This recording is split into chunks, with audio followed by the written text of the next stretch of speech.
Boa noite, a paz do Senhor Jesus. Fala para a igreja que Deus fez na vida da senhora, da tua família, para a glória do Senhor. Estou muito nervosa, mas eu queria chamar o meu esposo do meu lado, porque foi e está sendo um testemunho muito grande para a gente. E assim, eu comecei a vir à igreja e as coisas começaram a acontecer. De repente, como todo casal, tem dificuldades, problemas, mas eu senti um peso muito grande do maligno mesmo, na minha vida e na vida do meu esposo. E esse mal, ele começou a afastar muita gente, muito. E foi passando meses e meses e meses, e chegou até o momento que a gente decidiu a separação.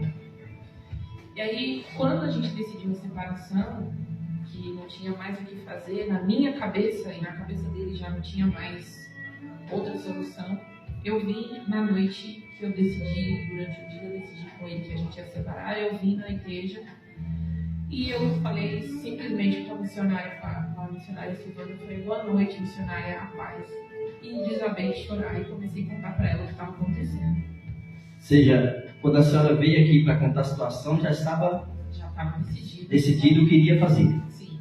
Igreja, você está entendendo como que ela está dando esse testemunho? As coisas começaram a se levantar contra ela quando ela resolveu buscar quem? Porque é o que o inimigo ele faz.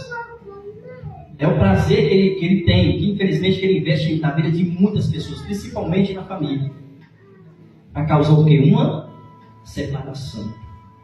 E nesse meio, você tinha tomado a decisão que iria se separar. Sim, a gente até já tinha comunicado às crianças, que foi uma das piores partes, que doeu muito, porque eles começaram a chorar demais, assim.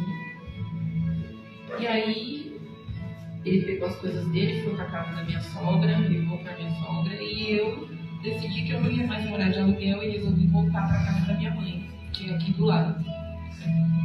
E aí foi isso, a gente ficou uma semana separado. E nessa uma semana, o diabo me rodeou de todas as maneiras que o senhor pode imaginar. Preparando todo tipo de cilada para tentar fazer que a senhora viesse a cair. Até um acidente, um pequeno acidente eu sofri. Coisa boba que poderia ter me matado. Eu trago a sequela até hoje. Tudo nesse intervalo de distanciamento um do outro. Meu coração dizia para mim, você ama ele, mas ele estava frio. Eu mandava mensagem e ele não me respondia. Ele passava horas e horas na rua fazendo Uber, porque ele é motorista de aplicativo, então ele ficava horas e horas na rua, talvez na intenção de esquecer. Mas assim, eu sentia aquela frieza dele e eu falava, meu Deus, não tem o que fazer. Seja, vou perder meu marido. Vou perder. E eu chorava, e quem me confortava eram os meus filhos. Muitas vezes, eles olhavam para mim e falavam, mãe, não chora, a gente vai ficar bem. Sim, nós estamos juntos, né? Mas sempre mesmo que a senhora fazia de tudo para não demonstrar para eles a tristeza que ela estava sentindo, mas o pensamento era o quê? Que ele viesse, era nele, dar atenção e voltasse. E eu sentia também que ele não estava bem. Onde ele estava, eu sabia que ele não estava bem. Mas foi até no dia que eu vim, que eu conversei com a missionária, e eu fui para casa, assisti o culto todinho, voltei para casa.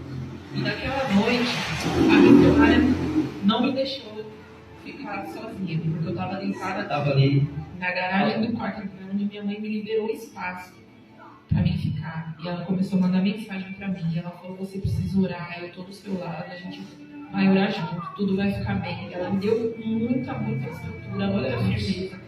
E foi ali que eu fui ficando melhor. Eu lembro como hoje, foi numa sexta-feira. No sábado de manhã eu levantei e fui trabalhar. E eu falei, essa situação não vai ficar assim. Só que o diabo estava no meu ouvido, acaba com isso. Existe, não tem mais jeito, né? Exatamente. Até em suicídio eu pensei.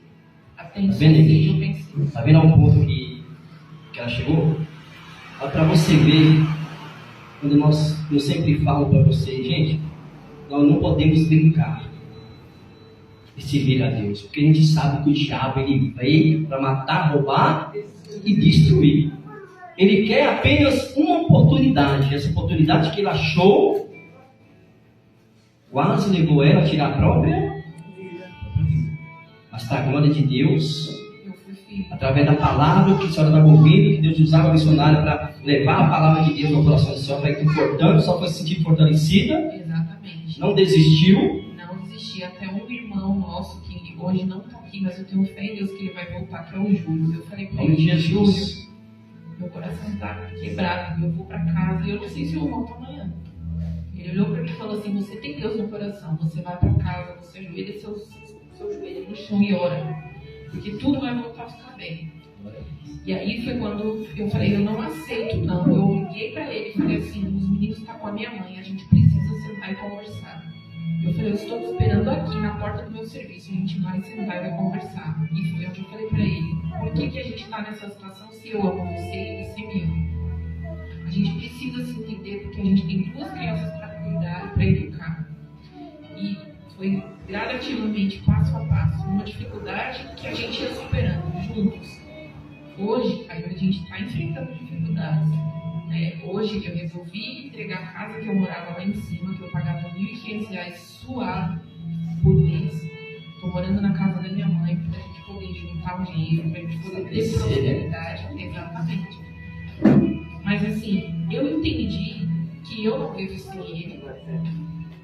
E eu entendi que eu amo muito a família que eu tenho, sabe? E eu precisava lutar muito por isso.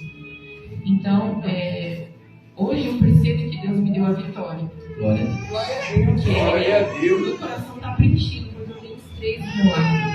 Ou seja, você só não aceitou aquela situação. É onde que infelizmente acontece na vida de muitos. O problema se levanta no casal, vamos se separar, não quer saber de uma coisa, eu não quero mais saber de você. Segue a sua vida, eu sigo a minha. Não. Você não pode aceitar aquela situação. Você sabe que o inimigo ele trabalha, ele investe para isso. Mas quando você confia em Deus e busca em Deus, a resposta vem. Se ela tiver desistido e não tivesse ligado a ele, com certeza eu não iria aproximar dela, porque o mal estava no meio para tentar impedir o quê? A bênção de Deus. Mas ela acreditou e não permitiu que essa luta que ela estava enfrentando seria maior do que o Deus a quem ela confia. E para a glória de Deus, hoje estão felizes, juntos. E assim vai permanecer. Porque esse mal que estava agindo na vida de vocês, em Jesus Cristo já acabou por terra. Porque primeiramente eu sempre falo, primeiramente Deus. Segundo a nossa família, é um bem merecidos. Eu sempre aconselho os casais, sempre alguns aproximam de mim, pastor, eu estou passando por isso e por isso. Mas como que eu posso resolver a situação? Exatamente como a senhora fez. Deixou os filhos com as avós. Agora nós 2 adultos. Ou seja, senta um de frente, um para o outro. Fala a sua versão. No momento que um está falando, o outro está o quê? Ouvindo, caladinho. Terminou? Agora é minha vez. Agora sim, você só vai ouvir. Para que os 2 entrem em acordo. Vê aonde está errando. Para que venha se consertar. Para que os 2 vivam bem. Porque se um fala, o outro fala, vai chegar um momento, pode sair até agressão física. E não vai chegar em acordo. Mas quando a gente coloca primeiramente Deus na frente, tomamos decisão, pode ter certeza que Deus sabe. A senhora está feliz com tudo isso. Eu estou muito feliz. Eu sei que cada dia é um dia, né? Vai ter dias que ele não vai estar bem e eu também não. Só que assim, eu acredito que um casal, eu aprendi com essa lição inteira, que um casal não vive sem Deus. A estrutura do casal é Deus. Porque principal. O mundo ele é muito ruim, assim, sabe? Tem muita coisa do mundo que desfaz a mente, mas se Deus está ali na frente, nada disso impede. Eu quero agradecer a missionária e o senhor também, por toda a oração. Eu sei que a senhora dobrou o joelho, orou por mim, orou pela minha família. Eu te agradeço muito, muito, o senhor também, pastor. Glória a Deus. Primeiramente sempre Deus, né? Exatamente. Sempre Deus. E hoje, por incrível que pareça, os meus filhos, agora que a gente está morando aqui do lado, eles fazem questão de estar todos os dias aqui com o pastor. Glória a Deus. Está aprendendo, né? Glória a Deus. E hoje o meu marido, ele resolveu vir por livre e espontânea vontade. Nem chamou. Glória. Você jogou que eu vou junto, né? Eu falei, eu também vou. Tá vendo aí? Tá vendo que eu sempre falo aqui? Que é através dos filhos que os pais começam também a buscar a quem? A Deus. Deus. Através da vida deles 2, acabou, hoje eu vou. Amanhã eu vou junto. Ou seja, pai, mãe e filhos, ou seja, a família. Isso que Deus quer. Glória a Deus.